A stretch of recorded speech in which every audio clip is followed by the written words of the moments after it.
बिल्कुल। हमारी आज की चर्चा का आधार इंडियन एक्सप्रेस में प्रकाशित एक विस्तृत विश्लेषण है और हमारा मिशन है यूपीएससी की तैयारी कर रहे उम्मीदवारों और हर जागरूक नागरिक के लिए इस जटिल मुद्दे की परतें खोलना। हम समझेंगे कि ये समस्या कितनी गहरी है, ये एचडीएन्स वास्तव में देश के लिए इतने अहम क्यों हैं और क्या हमारे समाधान समस्या की रफ्तार से मेल खा पा रहे हैं। तो चलिए इस विश्लेषण में गहरा उतरते हैं। सबसे पहले ये समझते हैं कि हम इन एचडीएन्स को भारतीय रेलवे की धमनियां क्यों कह रहे हैं। देखिए, आंकड़े खुद कहानी बताते हैं। ये जो 7 एचडीएन रूट्स हैं, ये पूरे भारतीय रेलवे नेटवर्क की लंबाई का सिर्फ 16% हिस्सा है। सिर्फ 16%? हाँ, सिर्फ 16%। लेकिन इन्हीं पटरियों पर देश का 41% ट्रैफिक चलता है, यानी लगभग आधा। ये एक जबरदस्त असंतुलन है। यहीं से सारी समस्या शुरू होती है। ये वो रास्ते हैं जो देश के सबसे बड़े आर्थिक और औद्योगिक केंद्रों को जोड़ते हैं। 16% नेटवर्क पर 41% ट्रैफिक। ये तो ऐसा है जैसे किसी शहर की मुख्य सड़कों पर ही आधे शहर की गाड़ियां एक साथ आ जाएं। जाहिर है जैम तो लगेगा ही। राइट। लेकिन रेलवे की भाषा में जैम या क्षमता का मतलब क्या होता है? एक ट्रैक पर कितनी ट्रेनें चल सकती हैं, ये कैसे तय होता है? ये एक बहुत अच्छा सवाल है। क्षमता या कैपेसिटी सिर्फ ये नहीं है कि एक दिन में कितनी ट्रेनें गुजर सकती हैं। रेलवे इसे लाइन यूटिलाइजेशन या लाइन कैपेसिटी यूटिलाइजेशन के तौर पे मापता है। इसमें ट्रेन की गति, ट्रैक का प्रकार, मतलब सिंगल है, डबल है, सिग्नलिंग सिस्टम और 2 ट्रेनों के बीच जरूरी फासला, इन सब चीजों को ध्यान में रखा जाता है। एक आदर्श स्थिति मानी जाती है 70 से 80% यूटिलाइजेशन की। 80%? यानी इस सिस्टम में थोड़ी फ्लेक्सिबिलिटी, थोड़ी गुंजाइश बची रहे। बिल्कुल। ताकि अगर कोई एक ट्रेन लेट हो जाए तो पूरा सिस्टम ठप ना हो जाए। एक तरह का सेफ्टी मार्जिन है ना? बिल्कुल सही, एक सेफ्टी मार्जिन। लेकिन असलियत इस आदर्श स्थिति से कोसों दूर है। रिपोर्ट के मुताबिक पूरे एचडीएन नेटवर्क का सिर्फ 4.6% हिस्सा ही इस 80% की सुरक्षित सीमा के नीचे काम कर रहा है। क्या? सिर्फ 4.6%? हाँ। मतलब 95% से ज्यादा हमारा सबसे जरूरी रेल नेटवर्क बिना किसी सेफ्टी मार्जिन के चल रहा है। हाँ, अपनी क्षमता के चरम पर या उससे भी ज्यादा पर। ये सुनने में ही खतरनाक लगता है। बिल्कुल लगता है। और आंकड़ों में और गहरा उतरें तो तस्वीर और भी चिंताजनक हो जाती है। इसे आसान भाषा में समझते हैं। लगभग 19% नेटवर्क 80 से 100% क्षमता पर है, यानी बिल्कुल सीमा पर। ठीक है। लेकिन असली समस्या इसके बाद है। करीब 2/3 नेटवर्क 100% क्षमता को पार कर चुका है। इसमें से भी लगभग 30% नेटवर्क तो 120 से 150% के रेड जोन में है। और सबसे चौंकाने वाली बात, 14% से ज्यादा नेटवर्क अपनी क्षमता के 150% से भी ऊपर काम कर रहा है। 150% से ज्यादा? इसका मतलब क्या हुआ? मतलब असल में ऑन द ग्राउंड इसका क्या मतलब होता है? या मौसम की मार? पूरा रूट ठप। पूरे कॉरिडोर पर घंटों का कैस्केडिंग जैम लगा सकती है। एक उदाहरण देखिए, मुंबई चेन्नई एचडीएन पर 28 किलोमीटर का करजत लोनावाला सेक्शन। इसकी अधिकतम क्षमता है 40 ट्रेनों की। और चलती कितनी है? औसतन 67 ट्रेनें रोज। ये 167% यूटिलाइजेशन है।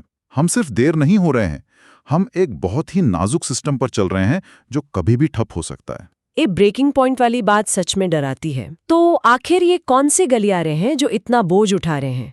क्या ये समस्या पूरे देश में एक जैसी है या कुछ खास रूट्स पर ज्यादा है? चलिए इन 7 धमनियों को एक एक करके देखते हैं। जरूर। सबसे पहले बात करते हैं एचडीएन 1, यानी हावड़ा से दिल्ली वाया धनबाद और प्रयागराज। ये पूर्वी भारत की जान है, लेकिन इसकी 83% लंबाई पर क्षमता से ज्यादा ट्रैफिक है। 83%? हाँ, सोचिए, धनबाद से निकलने वाला कोयला, दुर्गापुर का स्टील और कानपुर की इंडस्ट्रीज सब इसी एक लाइन पर निर्भर हैं।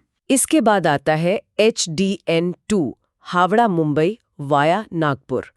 ये पूर्वी भारत को देश की आर्थिक राजधानी से जोड़ता है। खनिज और औद्योगिक माल ढुलाई के लिए ये बहुत जरूरी होगा। और यहाँ भी हालत गंभीर है। 2000 किलोमीटर से लंबे इस कॉरिडोर का लगभग 1700 किलोमीटर हिस्सा 100% क्षमता से ऊपर चल रहा है। बाप रे! लेकिन अब एक ऐसे कॉरिडोर पर आते हैं जिसका मामला बहुत दिलचस्प है। एचडीएन 3, मुंबई से दिल्ली। यहाँ एक बहुत बड़ा पैराडॉक्स देखने को मिलता है। पैराडॉक्स? वो कैसे? इस रूट के समानांतर वेस्टर्न डेडिकेटेड फ्रेट कॉरिडोर यानी WDFC बनाया गया है। एक मिनट, ये बात थोड़ी हैरान करने वाली है। डीएफसी बनाने का तो पूरा मकसद ही यही था कि मालगाड़ियों का सारा बोझ इस नई लाइन पर चला जाए बिल्कुल। और पैसेंजर ट्रेनों को पुरानी लाइन पर राहत मिले। तो फिर यहाँ पैराडॉक्स क्या है? पैराडॉक्स ये है कि WFDC के काफी हद तक चालू होने के बावजूद इस मेन HDN लाइन का 92% से ज्यादा हिस्सा आज भी 80% क्षमता से ऊपर चल रहा है। ये कैसे हो सकता है? ये दिखाता है कि समस्या कितनी गहरी है। मतलब या तो WFDC पर अभी भी पूरा ट्रैफिक शिफ्ट नहीं हुआ है, या फिर पैसेंजर ट्रैफिक हमारी सोच से भी कहीं ज्यादा तेजी से बढ़ गया है। ये UPSC उम्मीदवारों के लिए एक बेहतरीन केस स्टडी है कि कैसे बड़े इंफ्रास्ट्रक्चर प्रोजेक्ट्स के असर का आकलन करना जटिल हो सकता है। ये वाकई सोचने वाली बात है। और अब उस रूट की बात करते हैं जिसकी हालत शायद सबसे खराब है, HDN4 दिल्ली से गुवाहाटी। ये सिर्फ एक ट्रैक नहीं, ये पूरे पूर्वोत्तर भारत की लाइफलाइन है। और इस लाइफलाइन की हालत सबसे नाजुक है। इसका लगभग 96% हिस्सा 80% से ज्यादा क्षमता पर है। 96%? और सुनिए, इसका 716 किलोमीटर का एक बहुत बड़ा हिस्सा, यानी पूरे रूट का 38%, 150% क्षमता से भी ऊपर चल रहा है। 150% से ऊपर? हाँ, ये सभी HDNs में सबसे ज्यादा है। सोचिए, वहां बैठे एक सैनिक के लिए छुट्टी पर घर आने वाली ट्रेन हो या किसी मरीज के लिए दिल्ली आने का रास्ता, सब कुछ इसी जाम से होकर गुजरता है। यहाँ देरी का मतलब सिर्फ समय की बर्बादी नहीं है। ये आंकड़ा दिल दहलाने वाला है। और बाकी के 3 कॉरिडोर्स का क्या हाल है?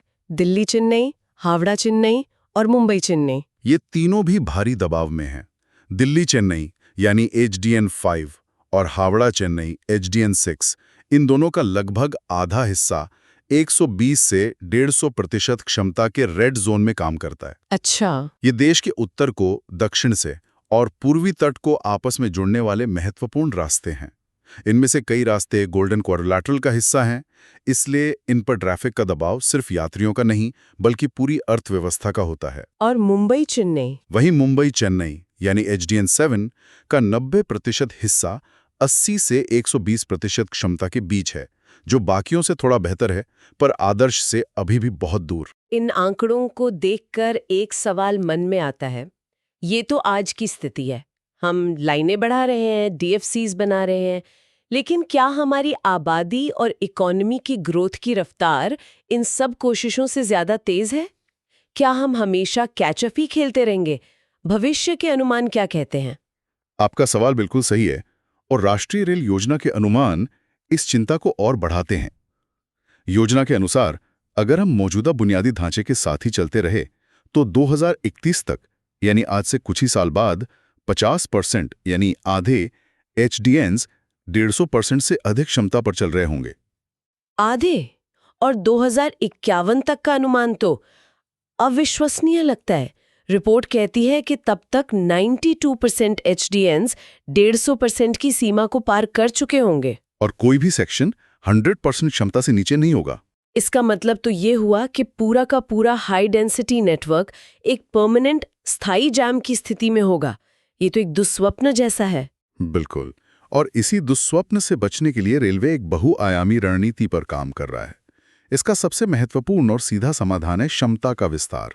मतलब और ज्यादा लाइनें बिछाना? हाँ, मौजूदा लाइनों को डबल, ट्रिपल या क्वाड्रुपल करना, दोहरीकरण, तिहरीकरण और चौहरीकरण।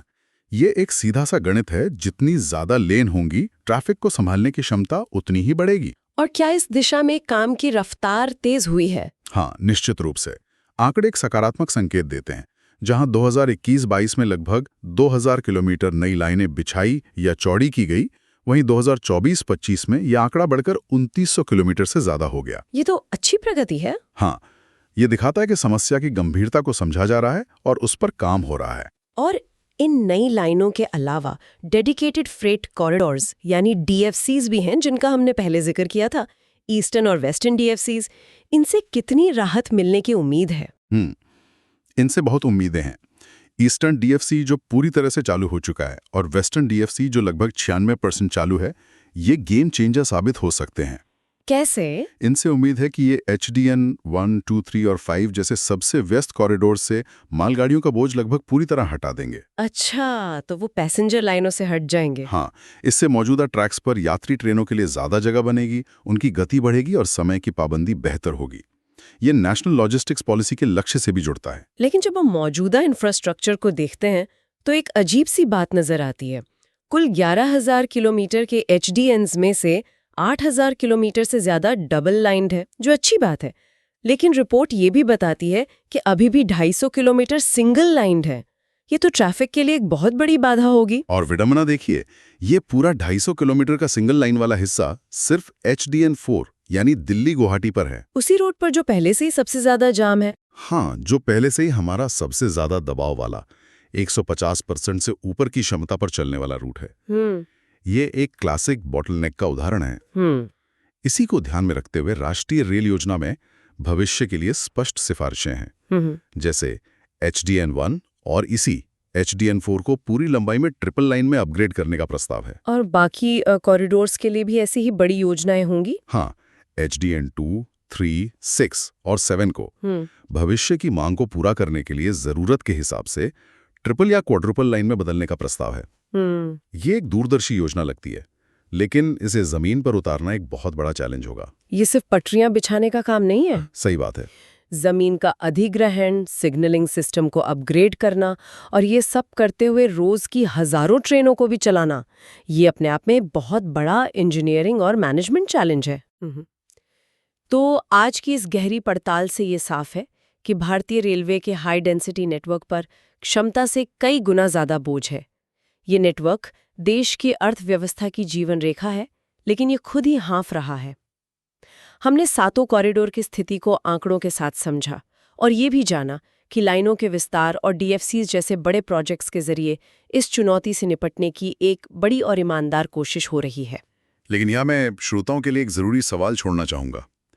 क्या सिर्फ इंफ्रास्ट्रक्चर का विस्तार करना ही काफी होगा? हमने लाइनें बढ़ाने और मालगाड़ियों के लिए अलग कॉरिडोर बनाने जैसे तकनीकी समाधानों पर बात की, जो बहुत जरूरी हैं। लेकिन सोचने वाली बात यह है कि क्या हमें रेलवे के संचालन, समय सारणी और डिमांड मैनेजमेंट के तरीकों पर भी मौलिक रूप से पुनर्विचार करने की जरूरत है?